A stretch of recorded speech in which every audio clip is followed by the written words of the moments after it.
Halo guys, kembali lagi di Rian Pacioli melanjutkan alur cerita Tanbo.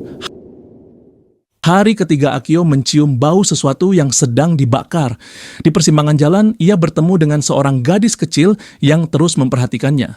Saat ia melanjutkan perjalanan, gadis itu mengikutinya sambil mengeluarkan suara aneh. Tidak tahu harus berbuat apa, Akio tetap berjalan. Namun di persimpangan kedua, ia dikejutkan oleh suara ledakan di belakangnya. Ketika berbalik, ia melihat api besar di kejauhan dan gadis kecil itu kini sedang menangis. Tiba-tiba sekujur tubuh gadis itu dilalap api besar dan menghilang begitu saja.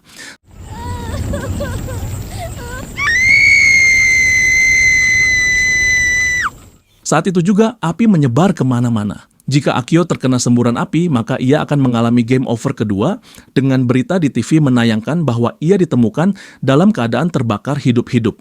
Polisi menemukan cairan mudah terbakar di dekat lokasi, menduga bahwa insiden ini disengaja oleh Akio sendiri.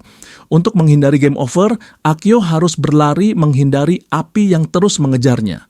Setibanya di rumah, ia mencuci bajunya yang berbau asap. Sembari menunggu, ia menyiapkan makanan untuk Bonta.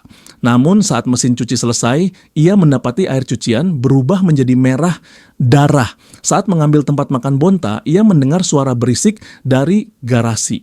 Mobil yang sebelumnya ada di sana kini menghilang dan terdengar suara ketukan pintu yang semakin keras. Ia juga menyadari bahwa suara berisik tadi berasal dari tangga yang jatuh. Malam itu, kondisi Bonta semakin parah. Ia tidak menyentuh makanan maupun minumannya. Akio menyadari bahwa waktunya bersama Bonta tidak akan lama lagi. Ia pun tetap berada di sisi anjing kesayangannya, mengelusnya dengan penuh kasih sayang.